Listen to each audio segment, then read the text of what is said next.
and we're going to begin. And I thought we'll begin like we did last night. We'll start with Bob and have him share a little bit, and then from there, if Dave is comfortable, we'll switch over to Dave, and then from there, we'll just open it up to everyone. So, Bob, if you could unmute yourself.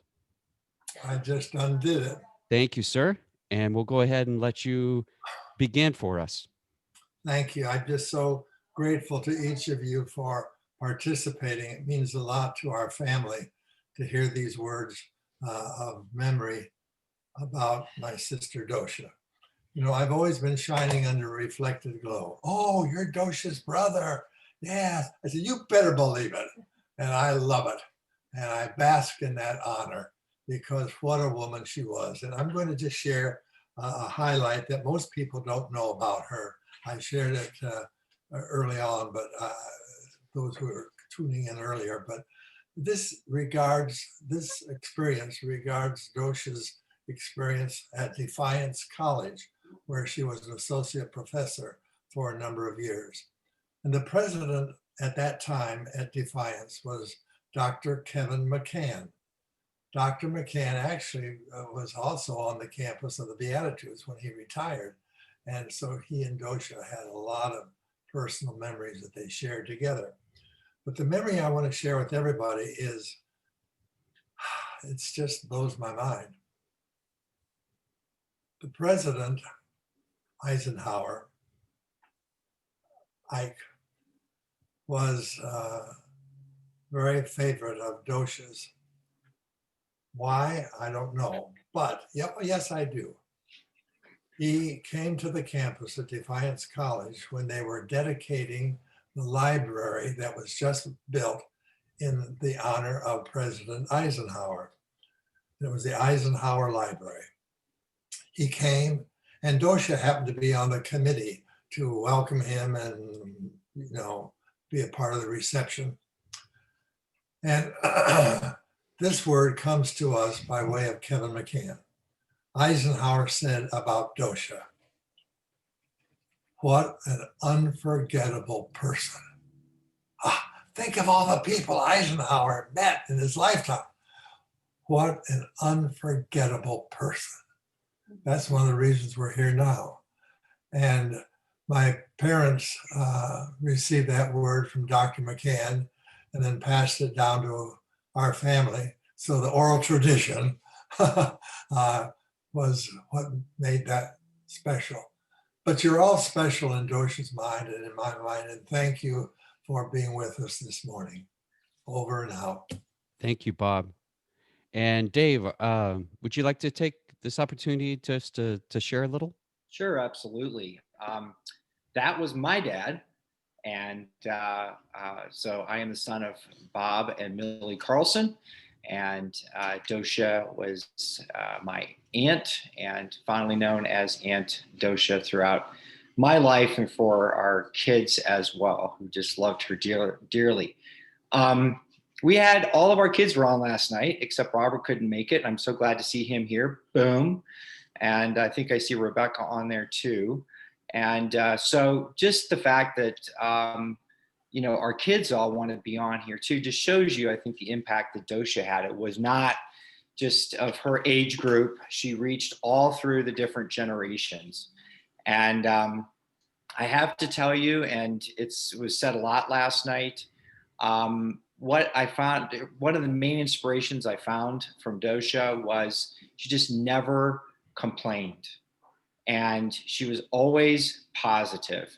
I just was amazed by that in different situations. She always saw the good in people. She did not focus on the bad things. And she was just a spirit of light. She's such a great example of somebody who could have just packed it in when she was 14 or 15 after getting polio and said, that's it. My life is not going to be anything. She didn't. She took the lot in her life that she was given, and she actually used it for so much good, and the love that she shared to so many people over the years. Um, I shared a couple stories last night. I'll share a little bit of a different one, once again, going through the different generations. And, my brother and I would love being around Dosia. She was very focused. She would adjust herself to whatever age you were, whatever your interests were. If you like plants, she wanted to talk about plants, right? If you like sports, she wanted to talk about sports. It was just really, really amazing. I learned a lot from her, like in that area. But my brother and I, when we would go to our family cottage in Michigan, especially, we just loved getting on her wheelchair and tooling around the cottage. And she had all kinds of contraptions and stuff hanging all over it. And my grandmother, who I loved dearly, one time, did the right thing. She was disciplining us. She was scolding us because we were getting a little bit rough, pushing each other around and everything like that. And the minute that my grandmother did that, Dosia spoke up to her and said, "Mom, it's okay. It's fine. Let the boys play." And I thought, wow. I didn't really realize or think that too much about that at the time, but she was willing to have something that was so valuable to her and so crucial to her, existence at that point, that particular wheelchair, and just let two boys just bounce all over it and have a great time and push each other around. So anyway, many more stories. I could go on for hours, and obviously I won't. So, Tony, back to you. Thank you, Dave, very much.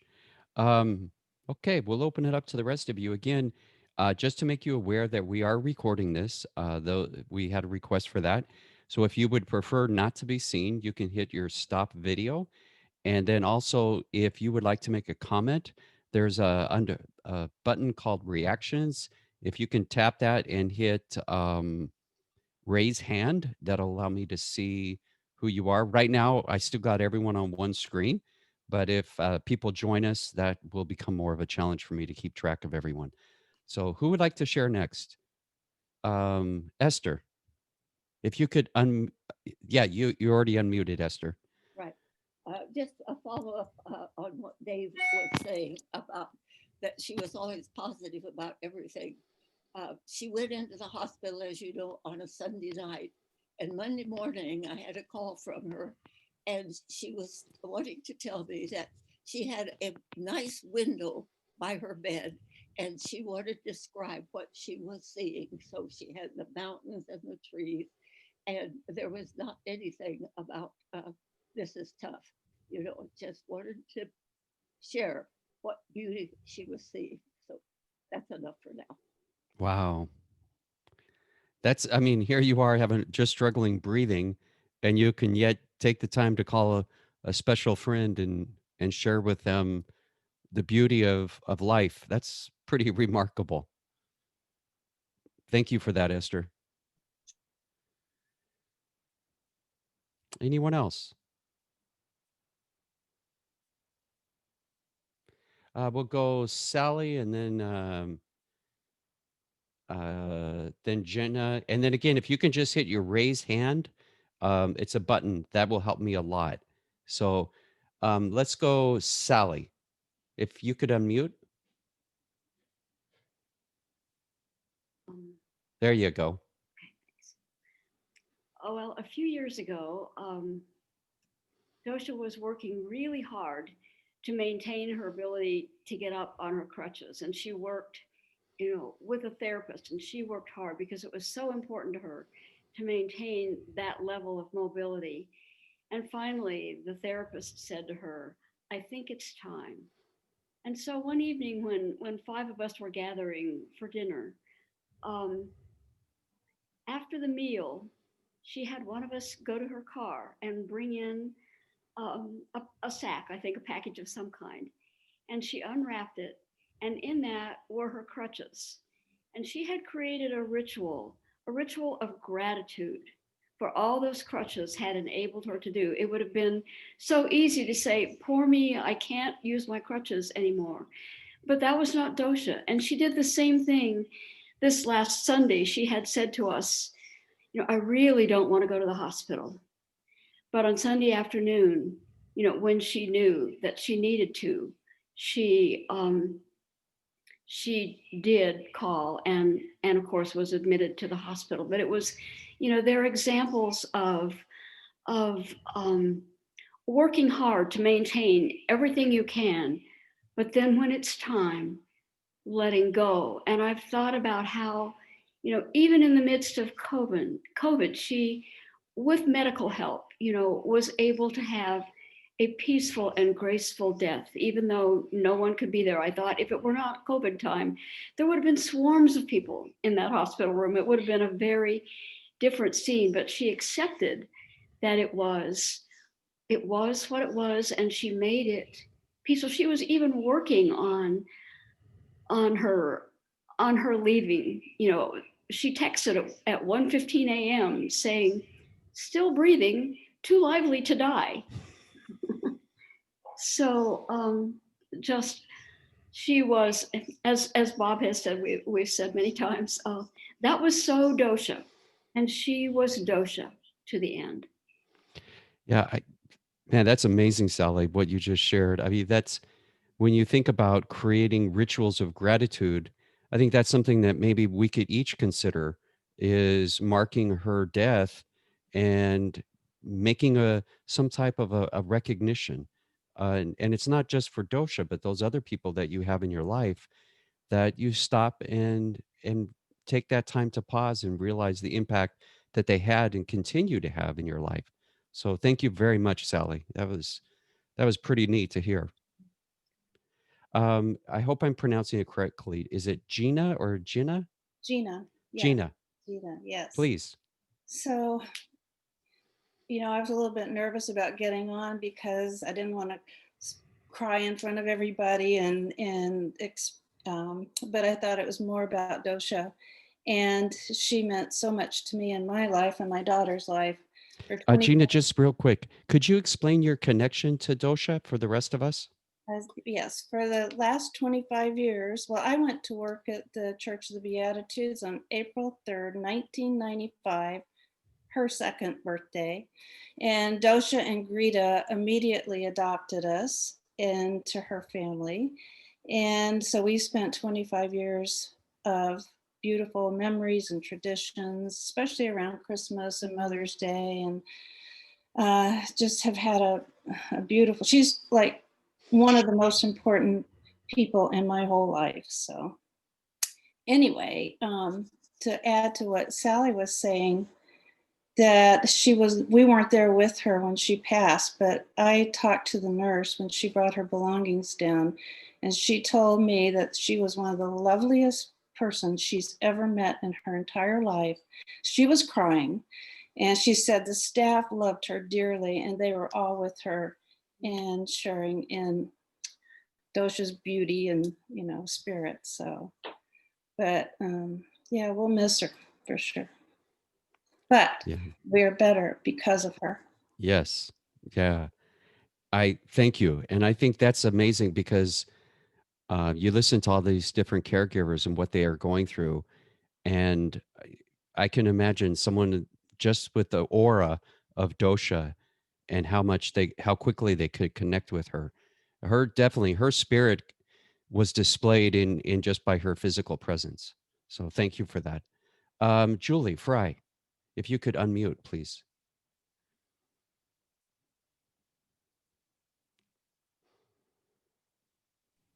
There you go. It's not working. Is it Nope, working? yes, we can hear you. Oh, we did, and then you went away.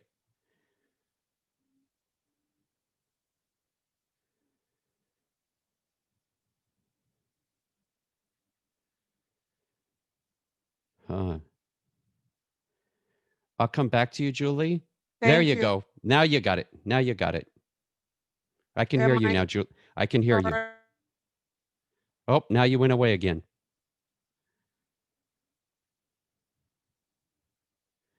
I'll come back to you, Julie. Michelle. So I spoke last night. I'm not going to repeat what I said last night, but I just have this memory of all three of my children riding in Dosha's wheelchair. And I think every young person at the church for sure rode in her wheelchair at one time or another.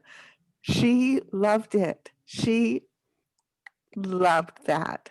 I don't know if it hurt, I would imagine, especially my son Sam, but she was so welcoming and so inviting to everyone. So thankful that my kids knew her and could call her Dosha. Yeah, thank you, Michelle. Julie. Um, my association with Dosia began with the choir tour in Europe. We went to Germany, France, and Switzerland, and she was such an inspiration in that trip because she was wheeled around by Nan Beams and a couple of other people, and I think there were 2 or 3 wheelchair people that were with us. And I remember one concert where we had to go up into like a band shell type of thing, and people had to carry her wheelchair up to the stage. And she was giggling and laughing about the whole thing instead of complaining.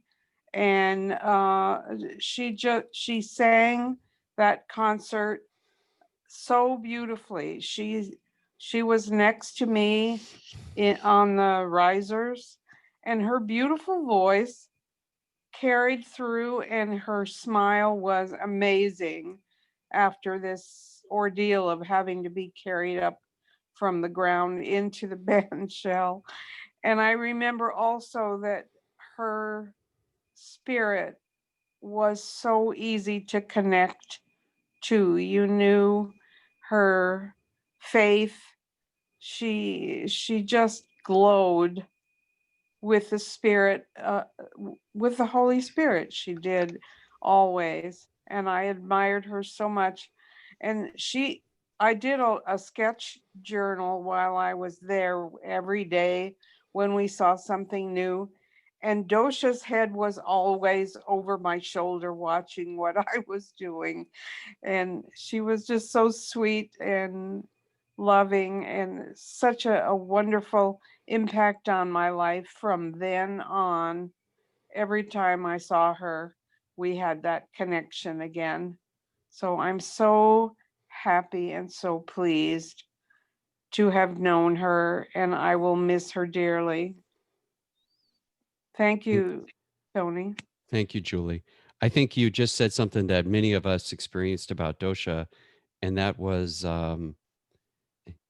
there was for me a distinct difference between Dosha's um, laugh and Dosha's giggle, and I think you were spot on in the way you said that, Julie.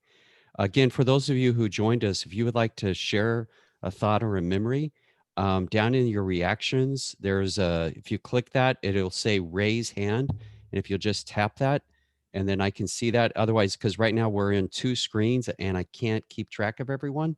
And so, um, yeah, I can't remember, Gina, I can't remember your daughter's name. Katie, hi. Hi, sorry about that, Katie. No worries.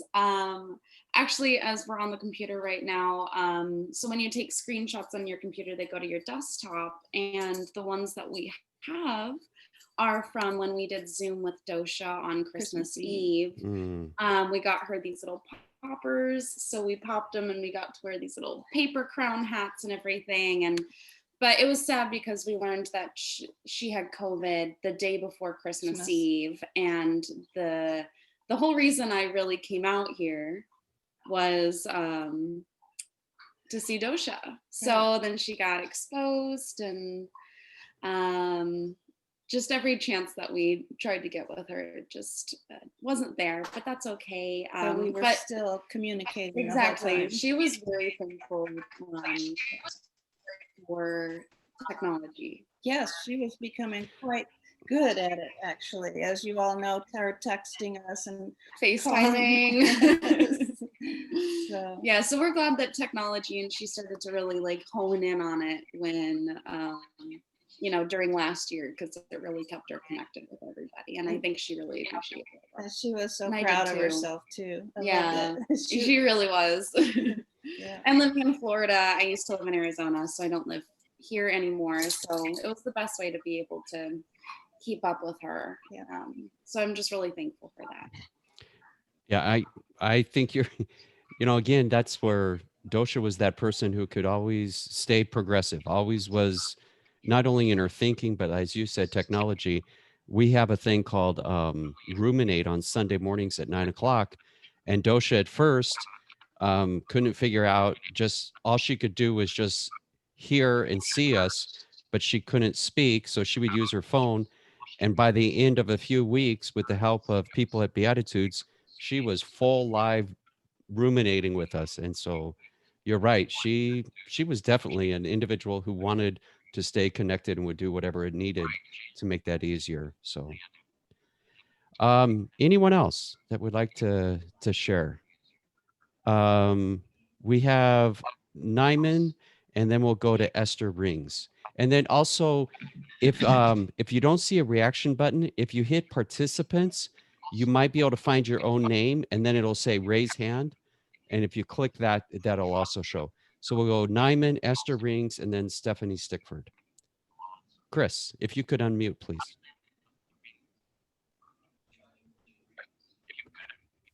All right. I had an opportunity to travel with Dosha a couple times, and it was just amazing. But we met a man named Ted Halstead, and he's quite a poet. He's a retired minister. And I wanted to just share the poem with everybody because I've tried to share it online, but a lot of you are not on. So I'd like to just read that poem. It says, Dosha, you are a dancer. Your mind dances as you explore new insights and follow where they lead. When you have an aha moment and discernment grows, your eyes dance at flashes of beauty with reflections of caring, the sparkle of humor, and the revelation of God's surprises. Your mouth dances with songs to sing and tales to tell. And when you give wisdom a voice and engage in playful repartee, the lines on your face dance when you smile, express wonder, become inquisitive, express loving concern. Your hands, fingers, and arms dance to the rhythm of a song. When you touch brings life, when you touch brings life to piano keys. When you make a point and reach out in welcome, you make wheelchair and scooter dances with Galapagos slowness and jackrabbit jumps, with spinning wheels and purposeful turns. Your life is a dance. And when you weave new ministries, love God's children old and young, care for the earth, and invite others to the dance. You dance when you put your foot down for justice and peace. You dance when you reach out to others with holy touch and brings comfort and encouragement. Your dancing invites partnership and moving together with joyful harmony.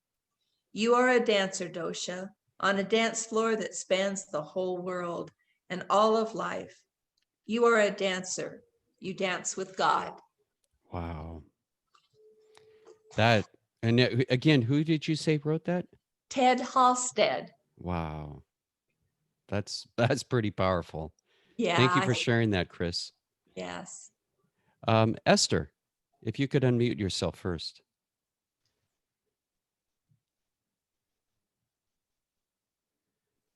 Thank you. That was such a beautiful poem, and it really just says Dosha in all of her various ways. I was lucky enough to happen on to Dosha in 1990 when she was doing a journal workshop that I attended. And fortunately, when we started doing some things together, she turned to me one day and said, "Do you want to go to Japan?" And I thought she was kidding, of course. And I said, "I can't go to Japan. I don't eat fish." And she said, "Oh, they have hot dogs." So The second time she asked me, I said yes. And so it started a time in my early retirement of traveling with her to Japan, to England, to Scotland, and a number of places here in this country where she was doing workshops. But the thing that I think is the most important for me to share with you this morning is that at about 1 o'clock in the morning, on the morning that she died that evening at 10 o'clock, some of you may have gotten texts from her. I got a text which was saying, I'm trying to text my friends, but I've just taken morphine and I'm not going to be able to continue. But I want you to tell them that I really wanted to text all my friends. Well, that would have taken several months. But anyway, in her heart, she wanted so much to reach out to every friend. So I want every friend of hers to know that. Thank Thank you. you. Thank you. Esther, before you mute real quick, I got a question for you. Did you get your hot dog in Japan? Well, I got a, let's see, what was it called? Um, a moss burger. Oh, was it ever delicious? A moss burger. A Moss burger. Uh, no, no hot dogs, but No hot dogs. what a S- trip that was. yeah, I would imagine. Stephanie Stickford, if you could unmute. Good morning. Hi, everyone. I just opened up my email a little while ago and got this beautiful email from Esther with this link. And so I just crawled out of bed and turned on my computer. I'm overwhelmed to see so many people that I know and love. That's really overwhelming. What, just like Dosha, to bring us all together in this special way. I mean, that just is so consistent with Dosha. She's just here right now. So sorry, I'm a little overwhelmed, but see if I can pull myself together here. I've known Dosha for a long time because we sang together in the Beatitudes Church Choir, and she's a musician and she's a hymn writer, and I can think of so many special ways that she involved me in music. I would get phone calls from her saying, Stephanie, I'm planning a music night at my house. Greta and I are going to have people over for dinner. We've invited, so and so and so and so and so and so, and there'd always be a young person. I can remember Katie McDougall bringing her flute, and we all sat around and had dessert, and Dosha played the piano and we sang, and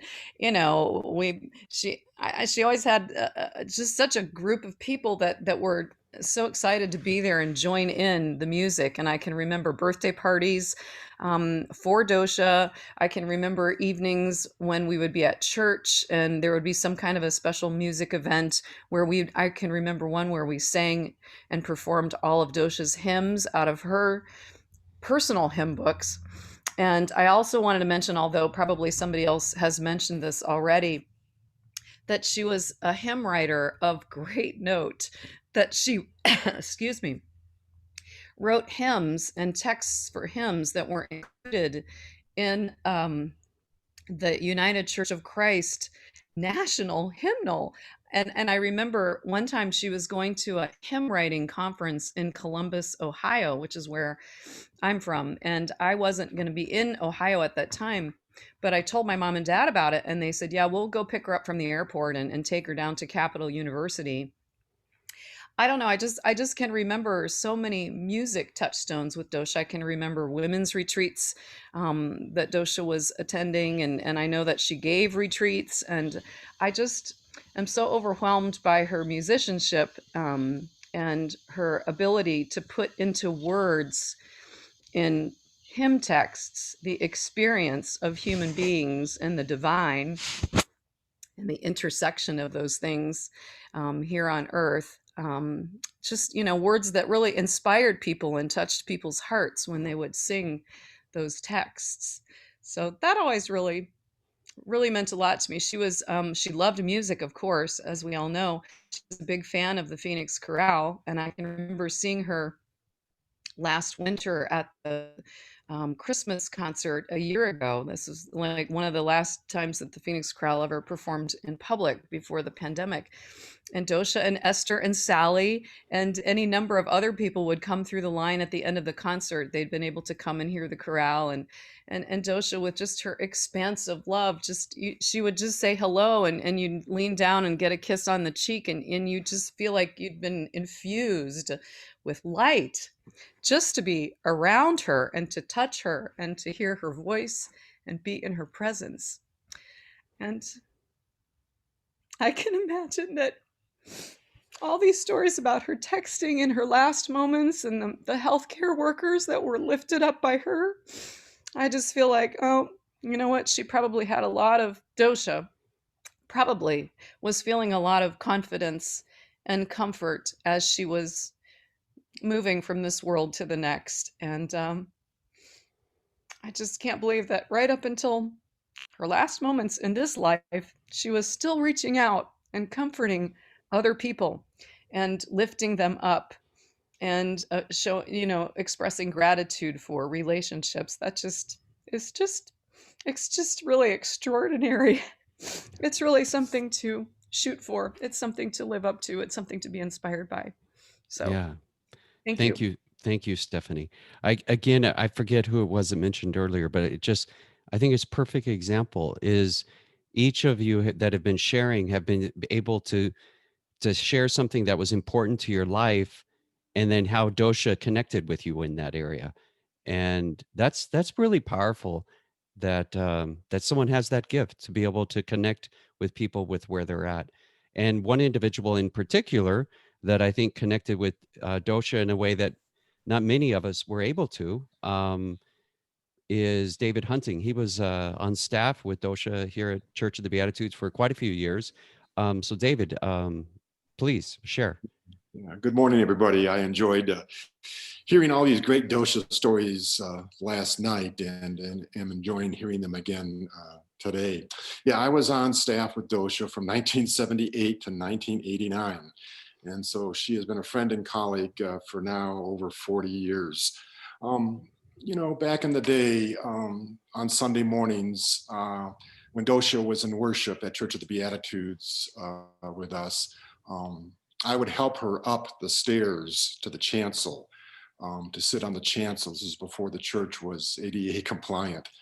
And sitting next to Dosha, whenever we would sing a hymn, I would have the hymnal open and be singing and reading the words. But whenever I would look over to my right at Dosha, she didn't have to open the hymnal. She knew every single verse by heart and didn't miss a beat. That was Dosha. And as so many people have said, she just had such a love for music. As Stephanie mentioned, she was involved in writing some of the hymns that are in the New Century Hymnal today. And I've always thought that was just a great accomplishment in her life. I do remember, though, when she was going through the process of talking people with the denomination on how that hymnal was going to be formed, Dosha had to wrestle with some of the matters of inclusive language. She was very inclusive with her language and believed in supporting inclusive language hymns, but she also had a great respect for the traditional hymns, Faith of Our Fathers, Our God, Our Help in Ages Past. And she really wasn't too keen on changing the words to those hymns. And I totally agreed with Dosha. She had a way of honoring the past hymns while pushing people to sing God's praises in new ways as well. And I'll just have to share one moment from last night that just sent me to sleep with a laugh and smile on my face.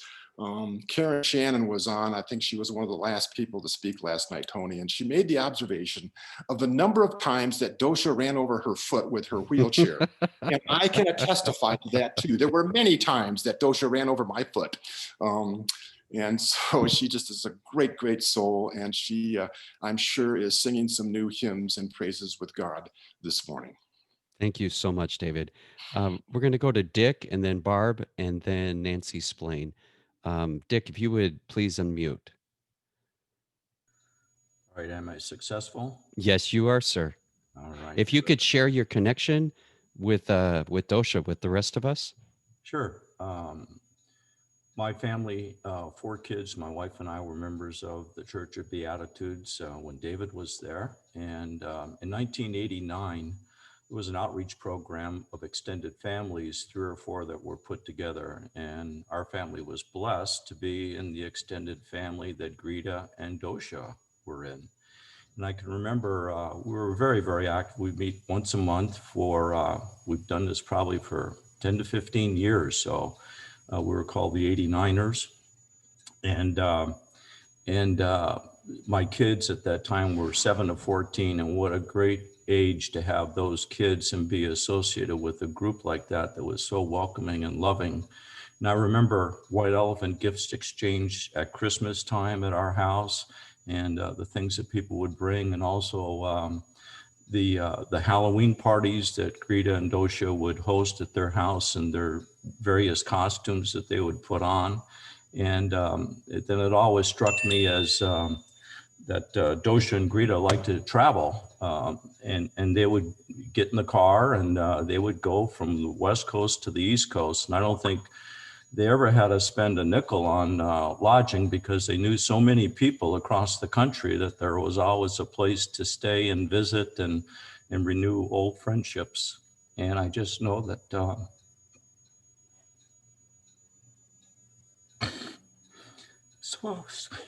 sorry, I just know that heaven's a different place with Dosha there, and getting all those angels organized and having fun and meeting old relationships. So sorry. Thank you so much, Dick. I I love what you just shared, because I think that's so Dosha. There was a group that always met usually once a quarter or twice a year, and it was individuals who typically could not come to church, and they would come during the week because there would be help getting them there. And Dosha, like you just said, Dick, she organized that, and she was, in my opinion, one of the best MCs that I've ever been around. I mean, she was amazing. So thank you so much for sharing that, Dick. Barb, if you could unmute, please. I think I am. Am Yes, I unmuted? I can hear you great. Well, good morning. And gee, I know exactly what I'm going to say. I guess when Gina spoke, I was adopted by Greta and Dosha in 2005. I had just recently moved to the Valley and been attending the church, but they took me into their life and their home. Dosha taught me so many things about living and laughing and loving again. I had been a widow and had retired here to the Valley recently, and became part of a wonderful group with Esther and Sally, and we would have lunch once a month. We called ourselves the Pie Party.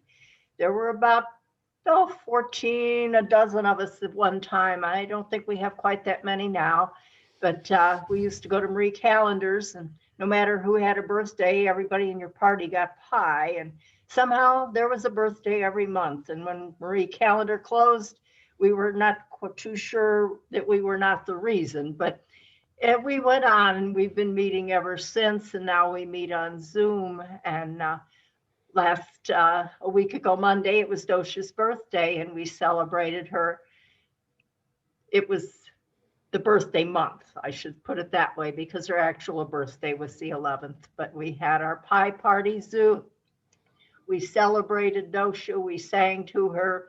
She had wanted to play her keyboard for us. She was always bringing gifts. But I think the most Dosha thing that ever happened was the other morning, the phone rang a couple months ago, and she said, "By the way, did you get out and see the moon last night?" And I said, yeah, it was pretty awesome. We have great views here on the campus. And she said, well, I went out to see the moon last night, and it was pretty good. But on the way out the door, my wheelchair snapped back at me and hit my leg. And when I got back in from seeing the moon, it was so bad I had to call the paramedics. So I'm in the hospital this morning. And I said, what? anyone else, that would have been the first thing out of their mouth, but it was not. It was about, did you see this beautiful event she wanted to share? And we felt so very fortunate that we shared so many things here at the campus. We were neighbors, and she came here and had a meal, socially distanced. I put up another table and we had pizza, and it was just being her friend. It was a blessing in my life, and I know it's been a blessing in everyone else's that she touched. Thank you. Thank you so much, Barb. Nancy. Yes, everybody's memories touch a part of my memory bank too. I am a member of Shepherd of the Hills, United Church of Christ. And back when I was a very young, newly arrived person here from Washington, D.C., getting a job as an associate at a large corporate law firm, the second woman they had hired. It was the time when Don Heinrich was the pastor at Shepherd of the Hills, and Bill Nelson was at Beatitudes Church in Dosia. And so those three folk were kind of people that I came to be knowing and be mentored by. But my pastor, Don Heinrich, one morning said to me after Sunday school, he said, you know, I know you probably have met Reverend Dosia Carlson. I had not. He said, and you know about what was then called Center Door for Developing Older Adult Resources. I said, yes, I'm a volunteer on that too. Our church was and still is very active. He said, well, I got a call from her, and she's gotten a small grant to be able to develop a brochure for Door, and she'd like to have someone help with that. And I thought you might like to volunteer. So that week I went down to a meeting at the Church of Beatitudes in the offices that Center Door had. And there was a wonderful group of people as I came to know them, with great depth and great dedication to the mission of Center Door. And the meeting went on as committees do, with a lot of discussion from everyone. And I went back the next week, same kind of really friendly, open sharing. And that night, when I got home, my husband said, so what about Reverend Carlson and the committee? And I, as a young associate who was in a big corporate law firm where all leadership was top down and hierarchical, right? Evidently said, because my husband never let me forget it, and we'd have lots of laughs at it when we finally understood the power of leadership of Dosia. I said, well, frankly, I don't know how this woman with the reputation she has ever gets anything done. She just lets everybody share not only what they think about what we're trying to get done, but just sharing camaraderie. You know, I was at that time of work and family and pressure, not understanding that her servant leadership had inside of her soul a warrior who worked at every single major challenge any human being has, but did it in the fellowship and the friendship and the deep enjoyment of life. It took me a while to understand that power. And I just wanted to share, going back to Stephanie, when she talked about the music, one of the things later on I got was one of the 2 volumes of her hymns that were published, and then she sold them to have part of the proceeds to Center Door. And if I could, I would say every hymn in it and the words she puts in there is really almost a minister's message to all of us about how to live the way and to be mentored in that. And I just wanted, if I could, to share a little bit of this one as I was looking through this today. It was called Beginning a Life or a Mission. And one of the verses says, beginning a life or a mission involves holy visions that gleam. Sustained by divine inspiration, we nurture each relevant dream. Beginning, continuing, ending, the cycle goes steadily on. Each sunrise is followed by sunset. Each midnight is followed by dawn. Thank God for what's coming and gone. How relevant to her life and our remembering her this moment. How relevant to what's happening right now in our nation. Just powerful. And then the one last thing I wanted to share out of this is at the front of it, I realized and had forgotten her little dedication and signing of the book when she gave me a copy. And when she said with affection and appreciation, she said this, "May you always continue reflecting God's glory." This was written in 1997. I'm not so sure I was reflecting much of God's glory in my life at that time. But that was what she gave us through her friendship and her fellowship, reaffirming and mentoring us and bringing us to the best we can be. Yes. Thank you so much. I think another one that Nancy just said that just so aptly describes Dosha, and that is that I loved when you said that that idea of a gentle warrior. She knew what she was going to do, and she was persistent, but she was so gentle. And I think you aptly caught a characteristic of her. So thank you very much, Nancy. Another individual that I want to, before she shares, just tell you a little bit, and that's Ellie. Ellie is what we call in the UCC a mid, which is a member in discernment. She's in the process of becoming that process of being ordained as a minister. And I think I'm glad she raised her hand because Dosha was a significant part of this process for Ellie over the last 9 months. So thank you very much for your willingness to share, Ellie. Of course, and good morning. And what a wonderful way to bring on that nighttime last night is to sit in this space with so many people that zoomed in from across the country and to hear those stories. And then to wake up this morning to similar faces and new ones honoring who was, to me, a very special woman. I remember another church member here at the church, and I knew each other in a previous life before knowing that we were both members of the church. And she had seen Dosha come up and talk to me and move away. And she's like, "That woman sneaks up on you in her wheelchair and she just keeps inviting me out and I don't know how to say no to her." And I said, "Well, don't say no to her." And she goes, "Have you said no?" I said, "She doesn't let you say no to her." And so I went out and had lunch with her over at the campus, and she wanted to know my spiritual journey. How is it that I got to where I was, and asked me if she could see my resume. And I don't know necessarily why. And she said, email that to me as soon as you can if you don't have it in your phone. And I'm like, who walks around with a resume in their phone? But no, sure, I'll email it to you. And then we met up for lunch again, and she had said, "Ellie, if I didn't know better, I think you and I were of the same seed."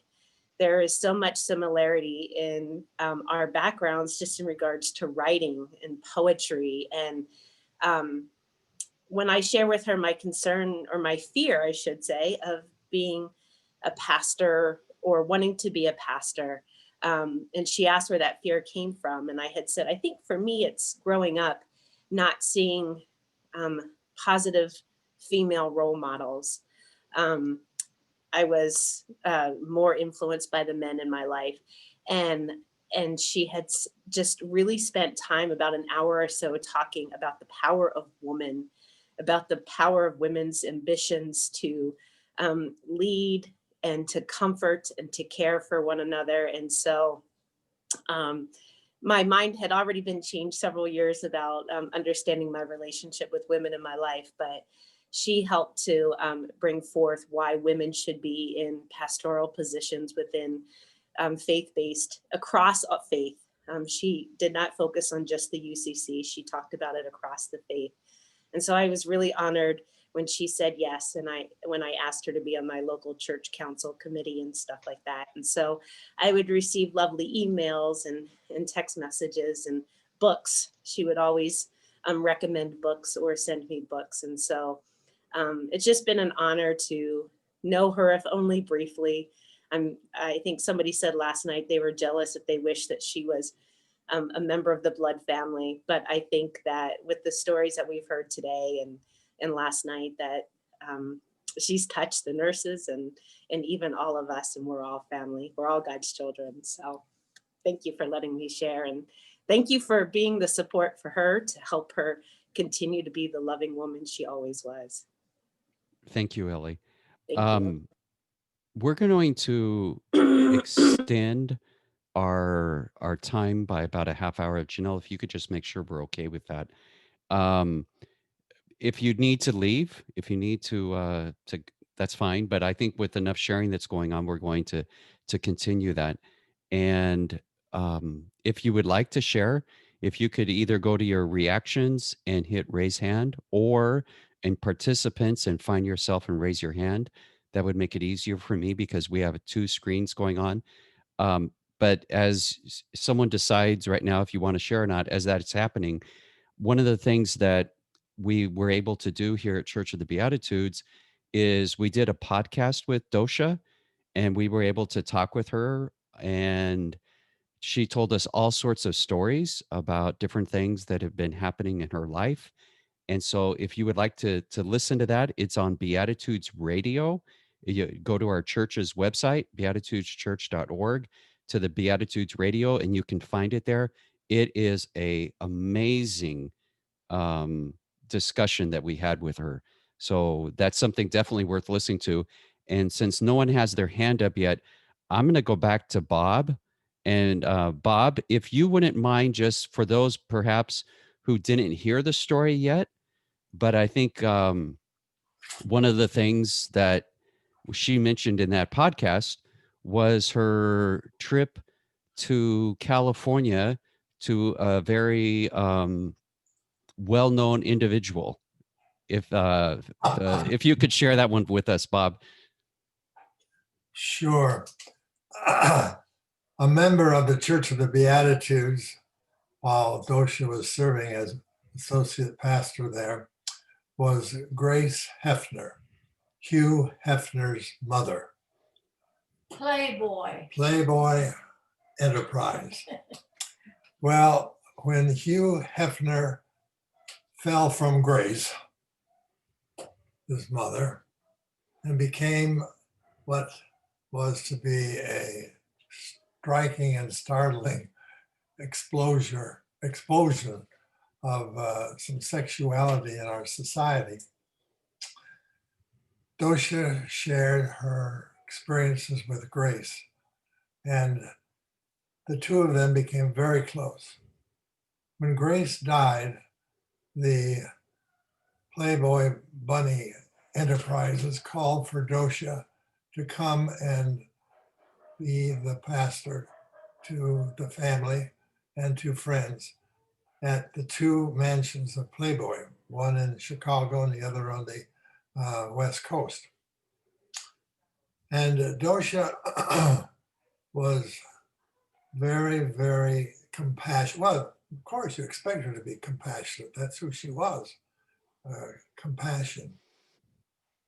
And the story goes that she did her job. And I even shared, do you want me to hold up that picture again? Yes, please. All I right. think I love the caption on that.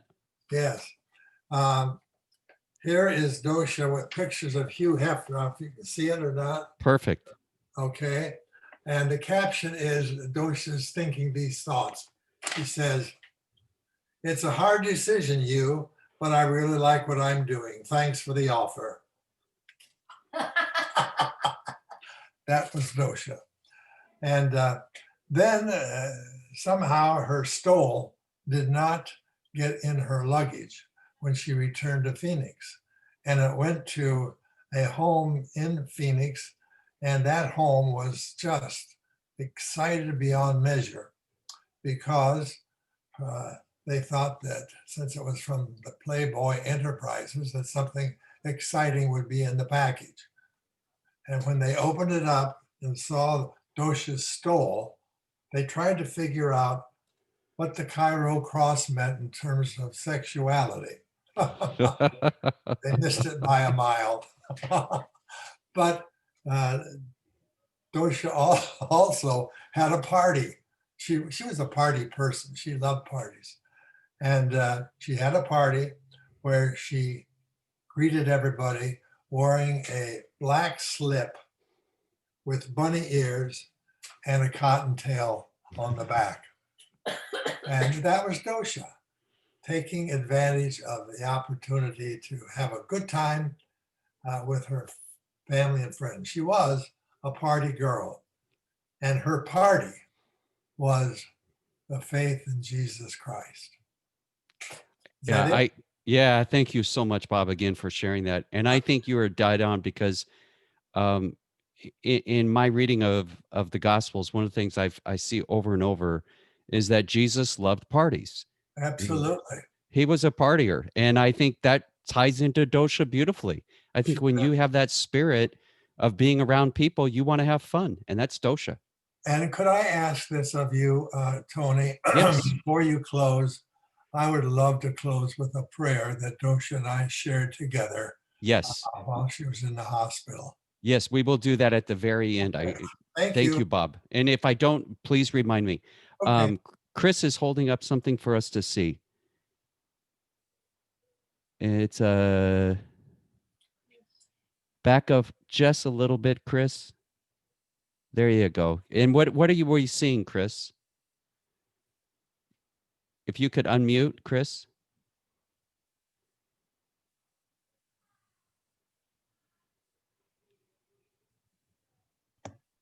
There you go. I'm sorry. This is a picture of two old ladies sitting underneath the coffee table, and they're having a party underneath. And every time Dosha got a special food or something, she says, "Oh, let's party." And this picture just reminded me of what fun she had.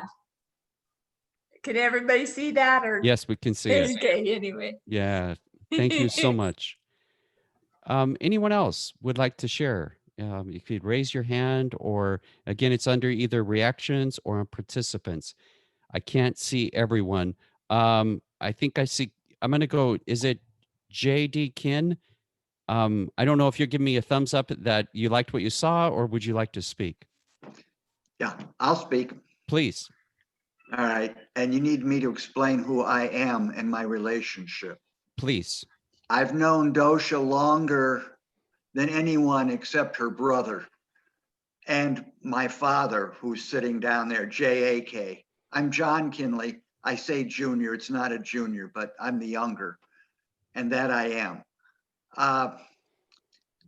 I recall going with Dosha and my grandparents after we'd all been to Connecticut to visit the grandparents and Bob and Dosha. Bob, that was the time we spent out in the tent in the back field because you had brought your beloved with you, and needless to say, in that day and age, Grandma was not about to let you share the same bedroom with Millie since you weren't married yet. Anyways, after our visit there, our vacation, I got to stay for another week or so, and Grandpa had a pastorate exchange up in Kennebunkport, Maine. So we went up to Kennebunkport, Maine, and spent a week up there, and Dosha was there. And one of the things that I remember that she taught me on the trip was to play a game. And I would suspect David talked about younger people, how they could relate and so forth. I was probably 9 or 10, and yet she worked to stretch my mind. We played a game called Inky Stinky. Does anybody know Inky Stinky? Inky Stinky is you tell the people a clue and they have to come up with 2 words, Inky Stinky, that rhyme and that describe that clue. Now, given some of our recent events and all and new terminology, she would have known this one, but I'll make it simple. A policeman's strike. Blue flu. Oh. And then she said, all right, how about this one? Joseph Stalin. That's the clue. 2 words that rhyme that describe Joseph Stalin. A dead red. Well, we played that for I don't know how many hours on the trip. And then she said, well, let's make it more difficult. Let's go to Inky Stinky Pinky. Now you have to have 3 words. It's fun to try to come up with the answer, but you try to come up with the clue beforehand and fool somebody else. We went that whole trip and we would play that game around the dining room table and all. It was a great deal of fun. How old was Dosia when you were 9 years old? How old was Dosia at that time? Bob. Was she older than you were? Oh my, yes. Okay. She was my mother's little sister. Okay. Younger sister. Okay. Bob was the little brother. And I think that's something that you just shared that I heard again last night with the nieces and nephews, the great nieces and nephews also, was that Dosia not only could communicate in a variety of subjects, but Dosia knew how to communicate at all sorts of different age levels. She did. She did. And I think that's beautiful. And the other thing I would share that is that it was Dosia who introduced me to my wife in a roundabout way. It was at the end, it was after my junior year in college, and I came home for the summer thinking I would, just sort of loaf about a bit, and my mother would have none of that. And she pushed me to go look for a job somewhere. We looked everywhere. I don't remember who it was, but somebody, I would suspect my mother, called Dosia and said, this is the problem. And she said, no, it's not. And she called Harry Widmeyer, who was with the Ohio Council of the UCC. And she knew that Harry's job was running some of the summer camps in Ohio. And Harry said, sure, if he's your nephew, we'll be happy to hire him.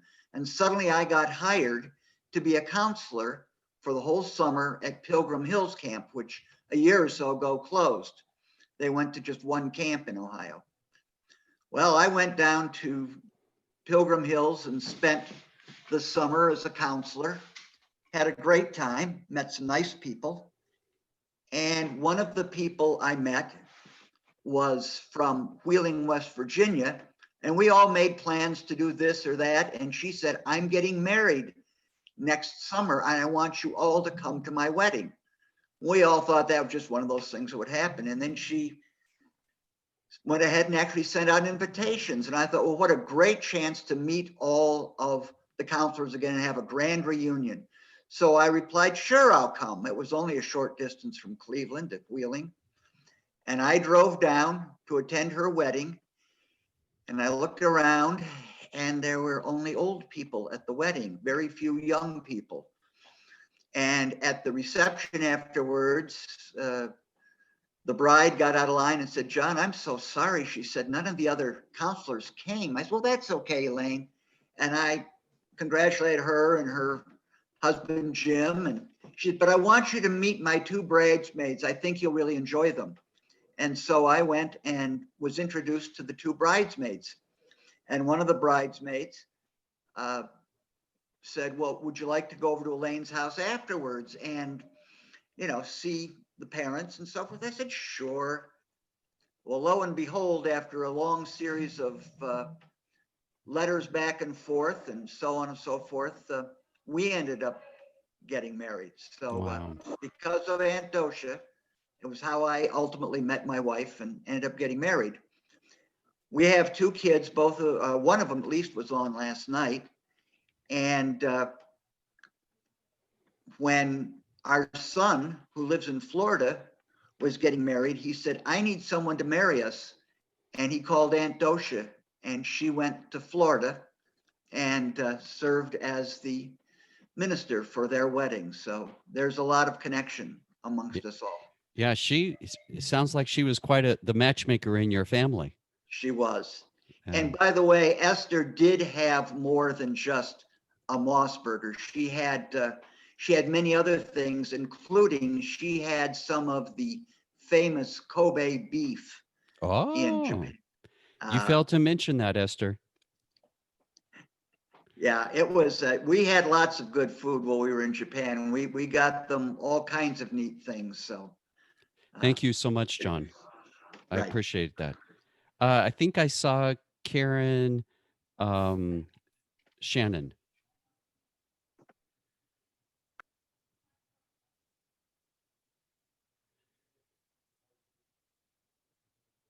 Sorry. There you go, Karen. Sorry. I had the music was a big part of my life.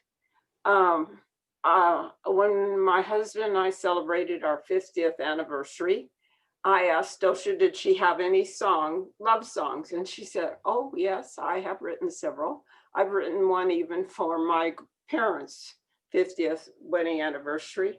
And she shared that. It was a beautiful song, of course, as all hers are, but it was too personal for me. So she had another one. And I asked her, so I took the music with me to California for a niece to play it because I don't read music. And the niece said, you'll need a soprano to sing this. So I came back to church, and there's a lady here today who sang that song. And that's Dana Bender. Hi, Dana. And so that was our 50th. When my husband died, I asked her, could you please write a song about Matthew? She took his obituary and wrote this wonderful little ditty about Matthew, and it was to the tune of It's a Small World After All. But my very first request for her music was I asked her one day, she wrote this song, they were traveling across the country, bicentennial, and she wrote the song about all the things that they saw traveling the country. And we used to sing that in September when school started. And we always sang it to begin the year. And so I asked her, would you mind if this song was sung at my funeral? I love it so much. And she said, I would be honored. So she gave me her hymnal. She too wrote it in a scripture in it. And I was telling someone at church about this. And she said, oh, I love that song. May I sing it? May I have them sing it at my funeral? And I said, I don't care, but maybe you should check with Dosia. So it was our wedding anniversary, my husband's funeral, and someday mine. And I have reminded my children several times where her hymnal is, and that's the only request for my funeral. And while that sounds sort of morbid, it isn't. It's a beautiful, beautiful song, and it's cheery and happy, has a wonderful melody to it, and God bless her. Wow. Thank you, Karen. As we wait for those of you who would still like to share, again, you can either go to reactions or under participants and raise your hand. So as I kind of wait to see that happen, I'm going to go back to Bob. And sorry for picking on you so much today, Bob, but he shared something last night that one of you also triggered about the things that are happening in our world right now. And I think there was two things, and I'm not sure, Bob, if you were the one, but if you could remember how she celebrated welcoming in the new year, and then also how she, on her card, how she signed it about the new year? Do you remember that? Yes, the comments, well, there's two things I want to add here before I respond. I have in my hands her glasses. And I'm thinking she looked through these lenses to see the best and the beautiful. And that's what she wanted all of us to do, to experience the best and the beautiful in people. Now, what was else you asked about? About how she welcomed in the new year. She Yeah. was seen out in the courtyard. Oh, yes. And then how she, instead of saying Happy New Year. Happy New Year. Yeah, she was a party girl. She loved parties. Our son mentioned about the parties we had up at the family cottage when we would celebrate his birthdays.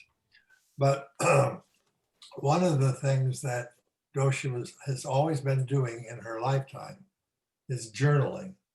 And she would review the day and put it into writing on the day of the journal. And as she's in the hospital and has been journaling, and I have her journal here.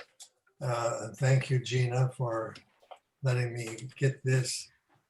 She mentions her birthday and the celebrations that were taking place. She remembered that and she wrote it up. And then she says, surprise, a big balloon came in, and then 8 nurses and doctors surrounded my bed singing happy birthday. She remembered that. Then on Tuesday, the day of her death, 4:50 p.m., goodbye. It's been a blessed journey. Take care of each other. And inside was another insert of a white piece of paper, which says, I'm entering into the promised holy life. Grateful for each of you. Live in peace. Live in love. Working for justice.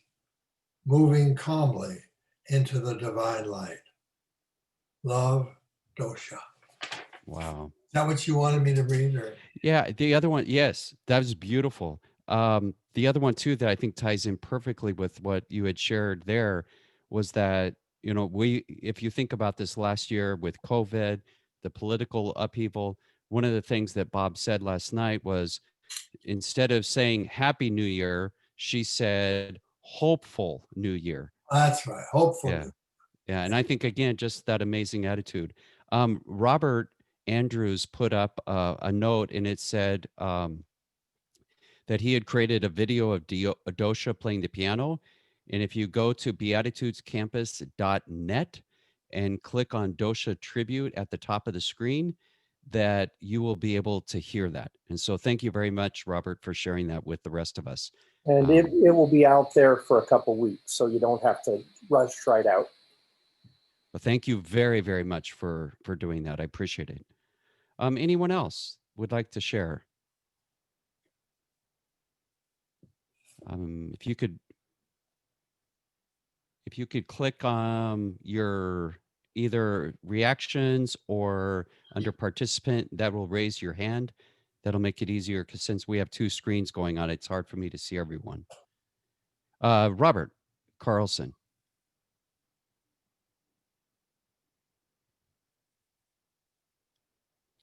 Go ahead. Gotcha.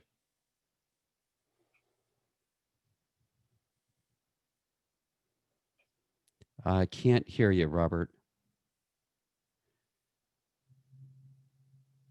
You're unmuted. I can see that, but.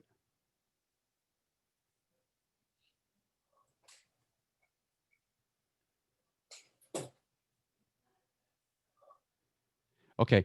We're going to come back to Robert and Jack. Oh, Jack Kinley. Tony, gotcha. You can hear me? Yes, sir. When I think of Dosia and her life, I think of Dosia as somebody who created a movement, because Dosia started what was known as Center Door and now is Duet. And that organization, because of Dosia's vision, has now morphed into something that is touches thousands of lives every year. And she had the vision and the gift to be able to create this and start the movement. And because she recognized the need, others have since joined it and created it into an organization which touches thousands of lives each year. And Duet is able to help many individuals, older individuals that want to remain in their homes but need some type of help and companionship because of their position. It's created programs for grandparents raising grandchildren. It's had a tremendous, powerful impact with caregivers struggling to care for those that need assistance. And it's when I maybe it's not fair to make this comparison to talk about Jesus and the impact that he had in his lifetime, which was limited because you can only reach so many people during your lifetime. But he created something that has grown because other people recognized it and wanted to be a part of it and took it and have created the Christian faith. Well, Dosia created a small organization initially, but was so impactful that has now grown and impacts so many people's lives, and it continues to exist. And it's certainly a legacy that she leaves for some time to come, and it continues to grow. Yeah, I thank you so much for bringing that up, Jack. I remember, from my understanding, Center Door, the reason it ended up coming out, taking flight, was because of her persistence. Mhm. I think if I remember correctly, she talked to Dr. Nelson about that, and he said, "Well, if you want to make it happen," and she just took it and ran with it. So, thank you very much for reminding us of that. Robert Carlson, we'll come to you. Still can't get him.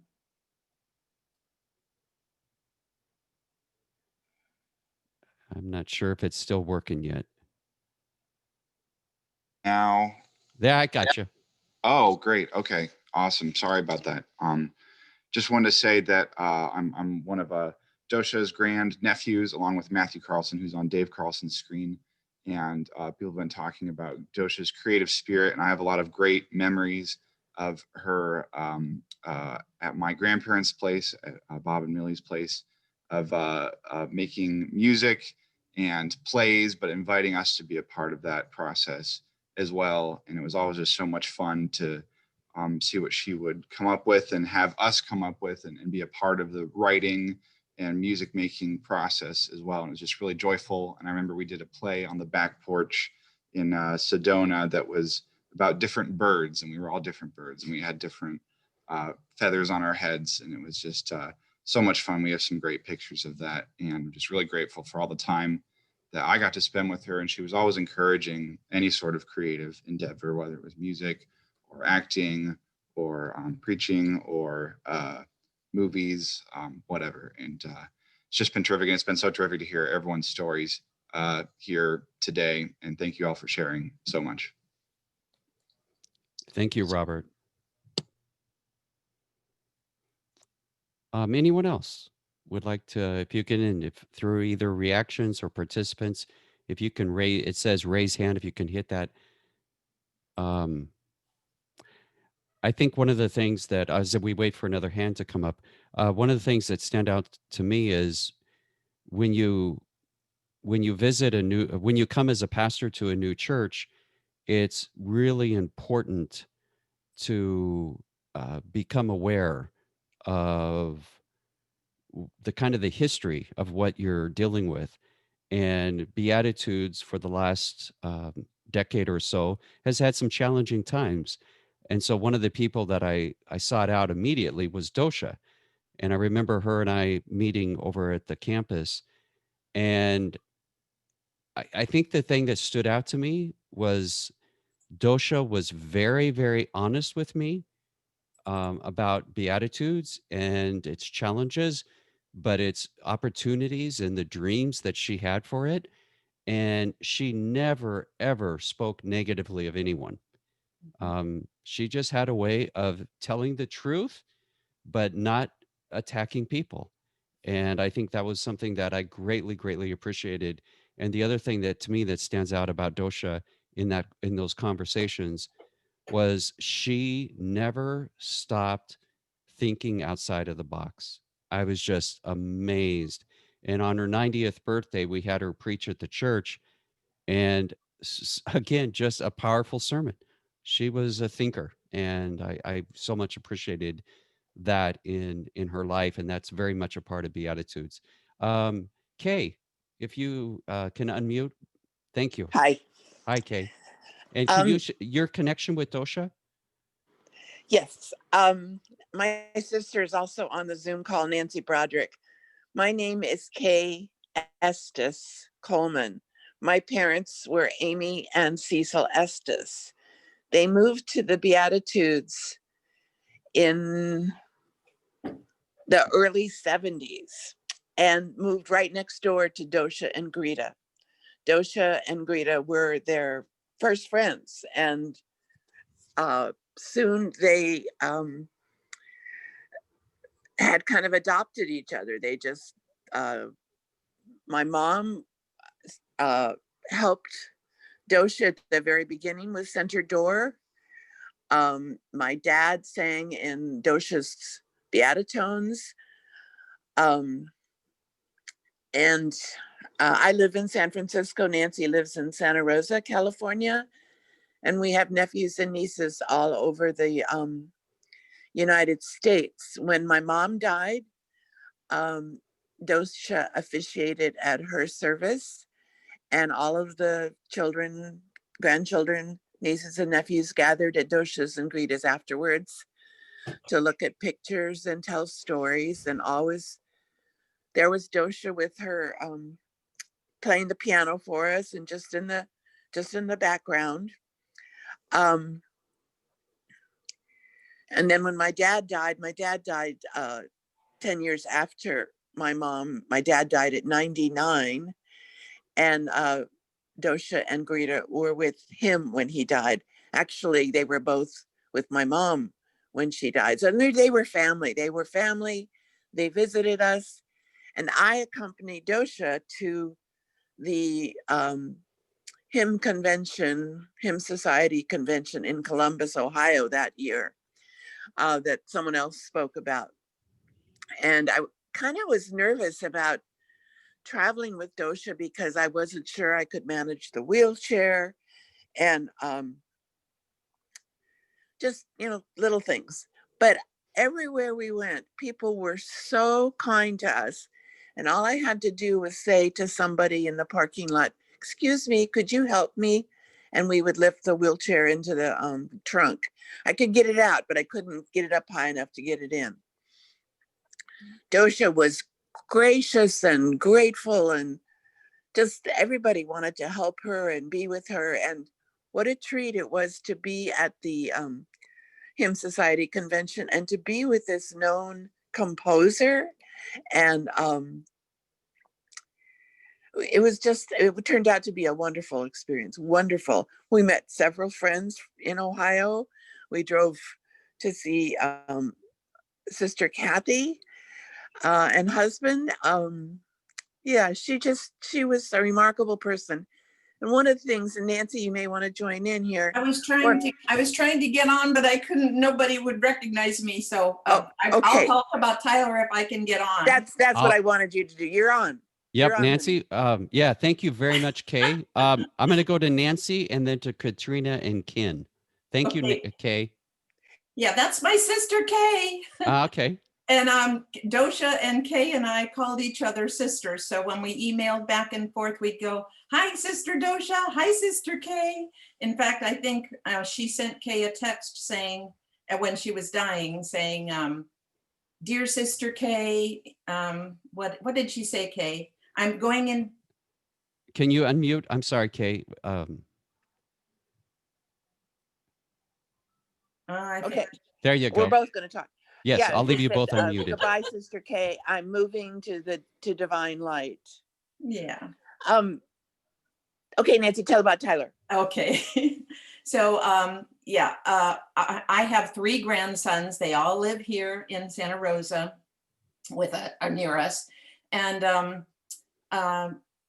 Dosia hooked up with my 8-year-old grandson named Tyler. He used to send her, when he was in kindergarten, he would send her pictures that he'd done in, artwork in kindergarten, penguins and snakes and, all the things that you do in kindergarten. Anyway, we send those to Dosia and she would write back, "Oh, they're on my refrigerator. I love them," and on and on. And he and Dosia kept that relationship up. He's now 8. He sent her a poem that he wrote about his dream catcher.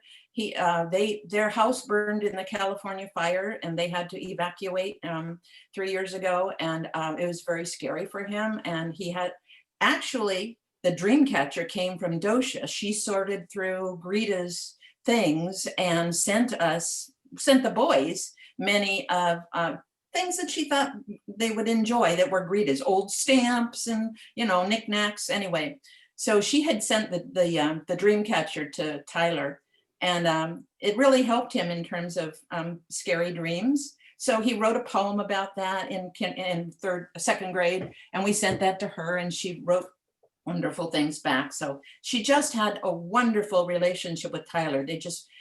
She sent him magazines, children's magazines. She subscribed to them, and he would cut out jokes out of them and send them to her, or just cut out little characters from the pictures and make a little envelope and put it in an envelope. So somebody was talking about her relationship to children, being able to work with all different levels. That certainly is exemplified in her relationship with Tyler. And he asked me if she had died yet, because the family knows that she was really ill. And I said, I don't know. He said, "I really want to draw her a heart. I want to send her a heart, but I don't know where to mail it. Is she in the hospital? Where would I mail it?" And I thought, and he said, "Do you think she's dead?" And I said, "I don't know, but we can still make a heart and we could still send it to her house, because somebody's going to be, working in her house and they'll know how much she was loved." But anyway, that's Tyler. And one more thing about it. She wrote me that actually she had a relationship with all 3 of the boys, but the youngest one seemed to be the one sending her all the artwork and stuff. She wrote that her relationship with the 3 boys, she didn't get to interact with young children very much anymore. She didn't get to do, the intergenerational preschool, and that these 3 boys were her connection to young ones. And I thought, well, wow. So that's it. Yeah. Thank you so much. I Yeah. appreciate that story about Tyler. And also, thank you, Kay. We're going to go to Katrina and Ken Carlson, and then to Ida and Luis. As they come on, just occasionally, you may want to check down where it says chat. If you'll click on that, people have been putting up different messages. And that's a way that also, if you would prefer not to actually speak out loud, you can write some things in there and people can share that. So just make sure you send it to everyone and everyone would be able to see that. So thank you for adding that. Katrina and Ken, good to see you again. Thanks for joining us this morning. It's great to be here with everybody. I'm Ken, and this is Katrina. We are I'm the son of Robert and Millie, and the proud nephew of Aunt Dosia. And I know we're coming to the end of this, and so time is running short. People always used to ask me as a minister, kid, what's your favorite part of the sermon? What is the favorite part of the service? And I used to say benediction. Sorry, Dad. That was just a joke. So, I've read, have we talked about this yet? The Unbroken Vigil? I haven't. No, I don't think so. So this is a book that she wrote, and it's reflections on intensive care. And the first time I read it back when I was 18, 20 in college, it didn't resonate a whole lot with me because I had a lot else going on. I wasn't really focused on this, stage of someone's life and how this could really apply to me. I mean, I was sensitive to it, and certainly having an aunt with polio. But the second time I read it, it really sunk in God's intensive care and how she was an instrument in the intensive care for other people, not only for the patients, but for the staff. The third time I read it, which was recently in the last couple of days, it became very clear to me that the unbroken vigil, the nonstop watch, the constant watch, was in fact for me, that my aunt was always praying and was always thinking about and writing us notes and caring for us and thinking about us. And so to me now, it has kind of come full circle that here's a woman that was talking about all of this intensive care, God's love for her while she was here and what she could do in that environment. But now I realize that she was always there for me, even though we didn't see her all the time. We weren't blessed to live near her and have access to her all the time, but we went into, we would travel to Phoenix. We would get together with her and we would call her and we would always exchange notes. And I love some of the things that people have said, like Robert and Matthew and Elizabeth and Mackenzie, the nieces and nephews, about how she was so creative and such a force in their lives. But now I realize that the unbroken vigil to me is that she was always there for me no matter what, and she was constantly praying, and that the unbroken vigil is what our responsibility is for in our world, that we need to take care of this earth. And boy, did she love Earth Day. Wow. She cared about human rights issues. She cared about social justice. And that's one of the last things she wrote in a thank you note to us, is make sure that social justice prevails. And here she was, getting on in age, and she cared so much about this earth and about our world that she would constantly push that because she knew how important it was. And so, as someone said yesterday about the resilience, and this is something that she wrote, that she sent to us. I think Matthew or maybe Mark wrote it, Luke or John. She basically gave us 10 trees in honor of us, and they were planted. And it wasn't just simply the trees, like, okay, I've checked that off on my Christmas list. It was an explanation. So it was an expectation for us to do this and to be good stewards of our world, of our earth. But it came with an explanation about what exactly these trees could do and the influence they could have in our world and how they could change. And then she'd bring it back to us because after she put all of these facts and statistics about what trees do for the environment, which is amazing actually, then she wrote, "Trees are precious, so are you. With love, Dosia. And what about our family tree?" Yeah. So always bringing it around. And that was Sharon. So I'll leave you. I don't know if you could see this photo. Yes. Oh wait, hold on. We got a text coming. A little child. Yeah. Well, this is Dosia. Oh, there she is. Dosia and a child. Dosia with our youngest, Ruby Rose. Wow. And the joy that she got from being around children, just being around, as my father said, and everybody concurs. She was a partier. She loved being around our children, and our children considered her, not only a great aunt, but like a mother, a grandmother. And so, how blessed we are to know that we still have an unbroken vigil with Dosia, and that will never end. And I understand now better the meaning of this book. And I urge you, if you haven't read it, try to get a hold of a copy. I don't know where to get it now. And if you like this, I could certainly copy it and send it to you. But what a blessing she is, just knowing, going to sleep at night, waking up in the morning, hiking, working, the thought that she has an unbroken vigil for us, care, love, and concern is very comforting. Yeah. Yes. Thank you so much, Ken, for sharing that again. I appreciate it. Ida and Luis, if you could unmute. There you go. Okay. Hello, everyone. So Luis and I probably have known or met Dosia the least amount of time. So we joined the Church of Beatitudes via Zoom in June. And I remember one of the days, I don't know if it was a Wednesday or a Sunday, that Dosia came on. And that voice of hers is just a voice that you just don't forget.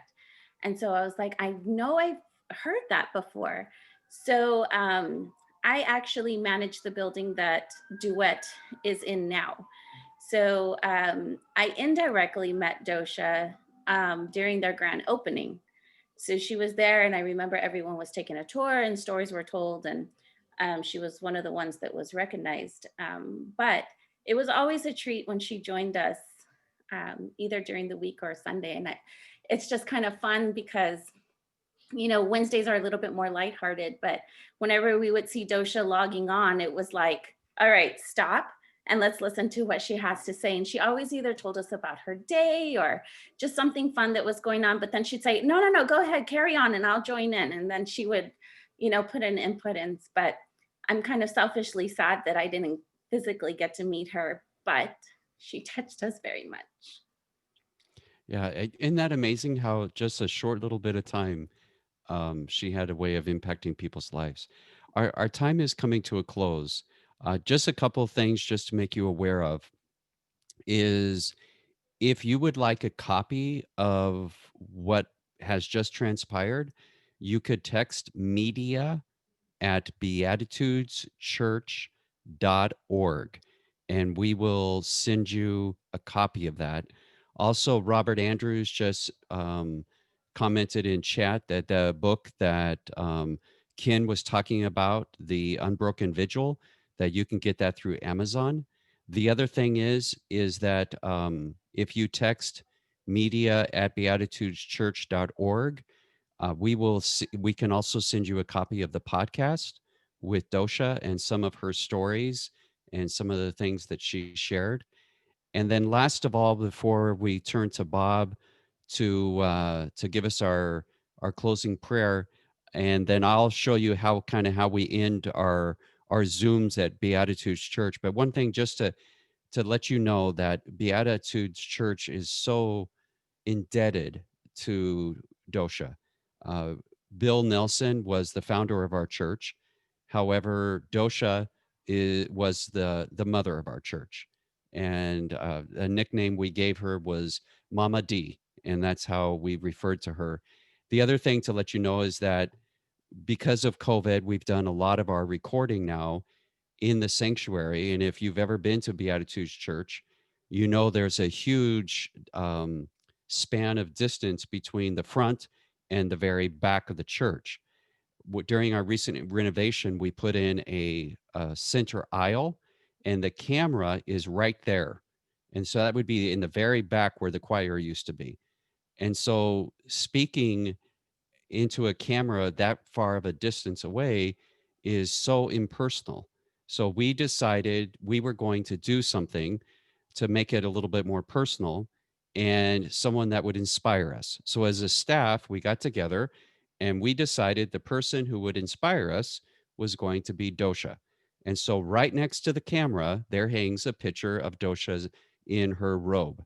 And that will remain there for as long as I'm pastoring here at Church of the Beatitudes, just as a reminder of the inspiration that she's given all of us. I'm going to go to Esther, and then we'll go to Bob for that closing prayer, and then I'll send us away with a special closing that we do.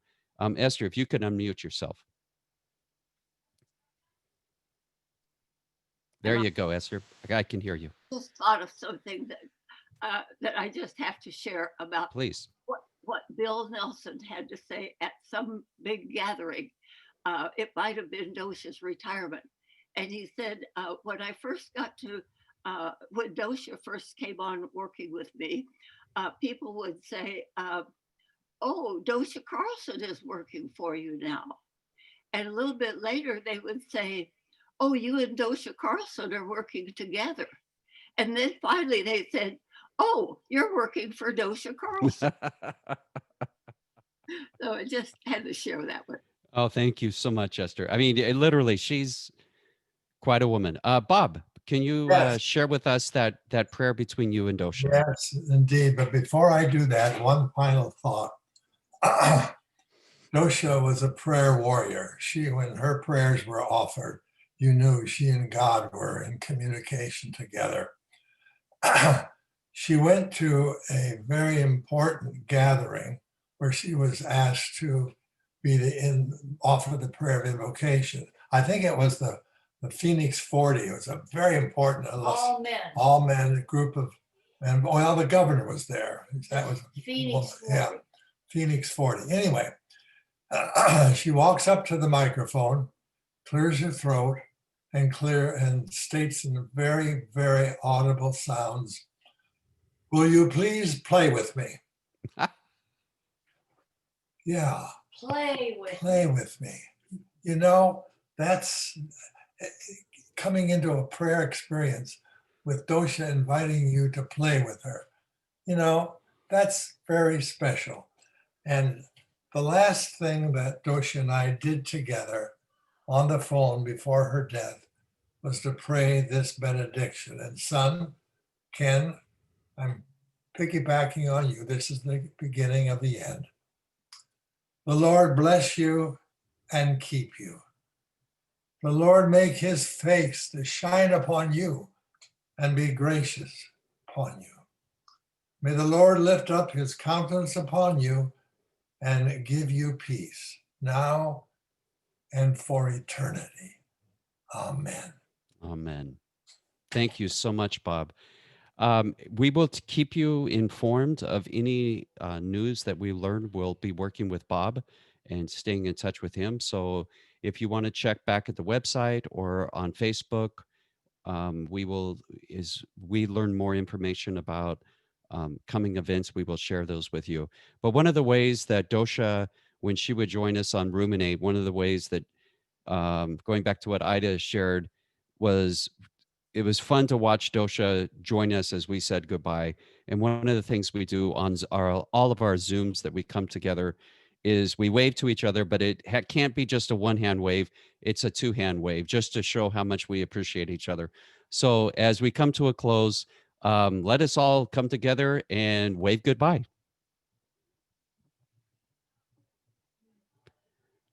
Please be safe out there and have a great weekend.